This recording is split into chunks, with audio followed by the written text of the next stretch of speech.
Muy cortito, quiero aprovechar para saludar a Luis Ruz, del CDC de Chile, que está acá en nuestra reunión de redacción de Diálogo Político, a Benjamín Gaud, que ya lo mencionó nuestra directora, miembro del equipo de Austin Información de Berlín, una revista también de la Fundación Konrad Adenauer, que está presente en nuestra reunión, Castelar Granados, también de Madrid, miembro del equipo de redacción, José Cepeda, de Colombia, que ya lo han visto algunas veces acá en otros podios, Eugenio Martínez de Venezuela, periodista del área electoral, que también nos está acompañando, bueno, Alejandro Coto y Manfred, que son parte de la plantilla fija de la trinchera de Diálogo Político acá en Uruguay. Invitar una vez más a visitar dialogopolitico.org y recordar que estamos en vivo por Facebook a través de esta camarita que está ahí conectada. Bueno, no fue muy difícil generar el consenso de que iniciara una dama, entonces les pido recibir con un fuerte aplauso a nuestra compañera Crista de Paraguay.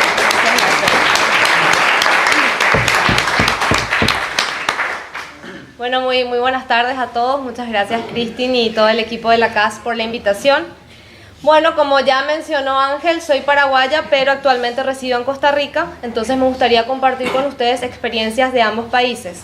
Pero antes, quiero mencionar una cuestión que creo que es transversal cuando hablamos de populismo, sobre todo en la región latinoamericana, que tiene que ver con la corrupción. Y voy a mencionar un dato que es doloroso, pero muy revelador. Un informe elaborado por un grupo de expertos de la OEA, un informe que sirvió de sustento para posteriormente la presentación de la denuncia ante la Corte Penal Internacional del régimen de Maduro. Este informe que analiza las violaciones de derechos humanos y profundiza aquellas que por su sistematicidad y direccionamiento hacia cierta población, en este caso la oposición, que pueden constituir un crimen de lesa humanidad, ¿verdad? De eso trata el informe. En este informe, la palabra corrupción aparece 25 veces. 25. Creo que no hace falta explicar cuál es la relación entre Venezuela y el populismo, pero me parece que es un dato que no podemos dejar de mencionar. Y adelantando un poco, me atrevo a adelantar mi conclusión de esta reflexión, de este encuentro con ustedes, es que si los partidos políticos no son o dejan de ser semilleros de líderes políticos comprometidos con la honestidad, con la transparencia y la probidad, ahí perdimos la lucha con el populismo. Porque como consecuencia, y si no como caldo de cultivo, y si no como consecuencia.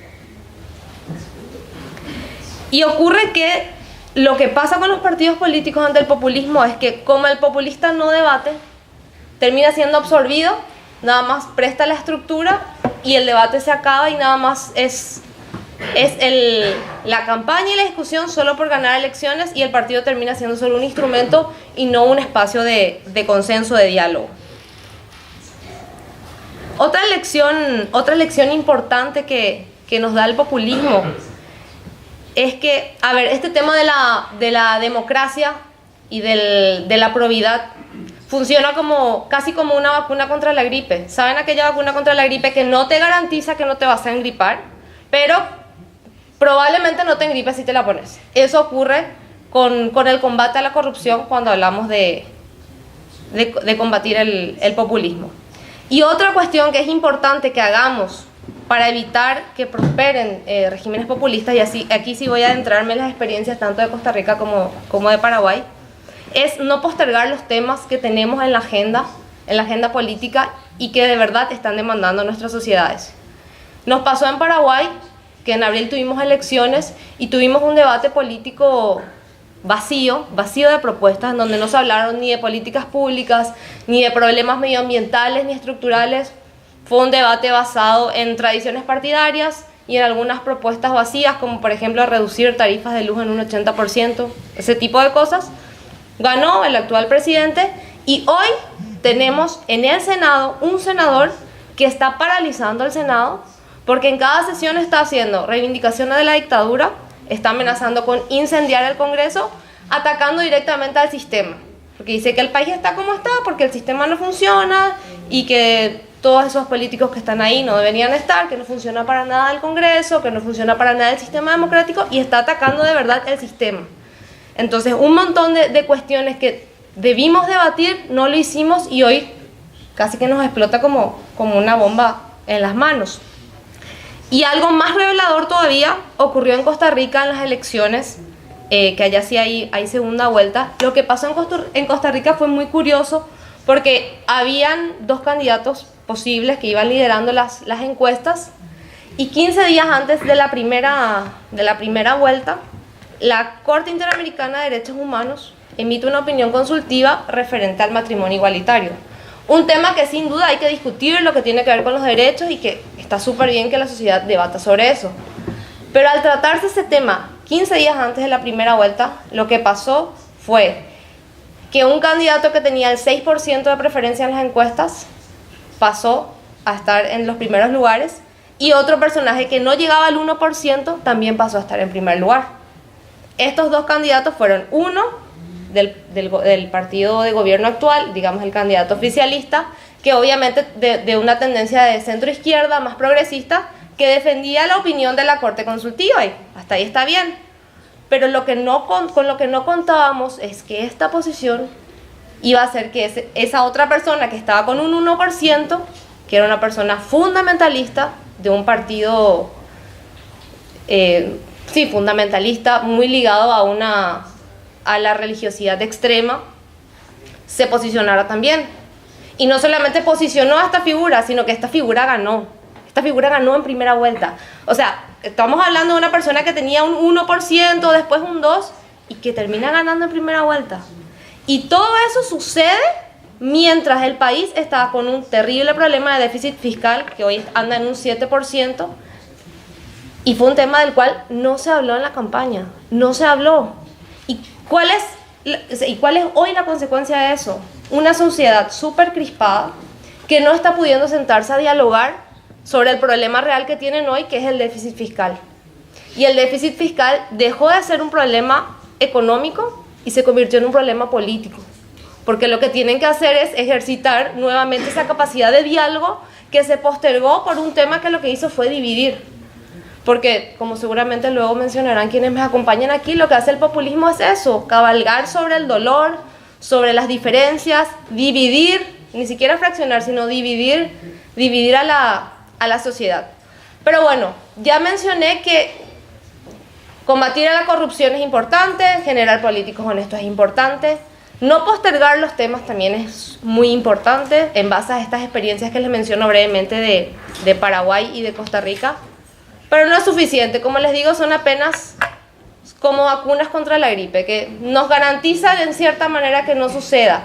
Pero hay otros desafíos, otras cuestiones que tienen que ver con la realidad mundial y con la globalización, que hoy estamos sintiendo muy fuerte también en nuestra región, como por ejemplo la migración. Y ese es un tema sobre el cual, aún teniendo un gobierno bueno, instituciones sólidas, transparencia y probidad, sobre ese tema se puede construir la división.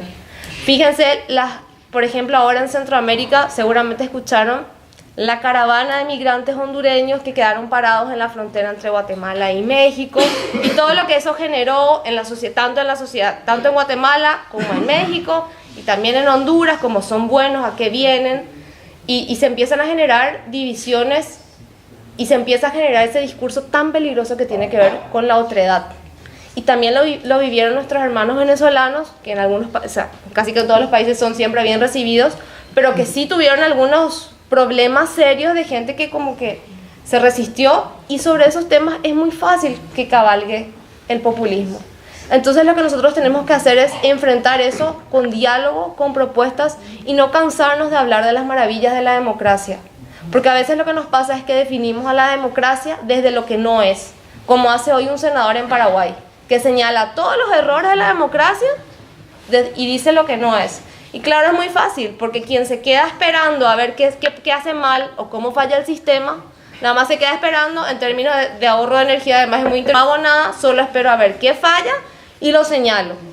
El político que teniendo la solución, o que teniendo una propuesta de solución, se queda de brazos cruzados, no utiliza las herramientas institucionales que tiene para proponer una solución, y nada más espera a ver qué pasa para criticar, ese político está caminando, a mi parecer, en una delgada línea entre ser oposición y ser populista. Porque uno tiene que ser oposición, pero tiene que ser oposición responsable. Hoy vemos en Paraguay a un presidente electo que está visitando a todos los partidos políticos, a todos, ¿verdad? Yo no voy a decir si bien o mal, pero creo que me parece muy bueno que se genere ese debate interpartidario. Pero hoy eso no es noticia, hoy es noticia que hay un senador que dice que va a quemar el Congreso con el presidente del Congreso adentro. Entonces, definamos la democracia desde lo que es, desde lo bueno que es.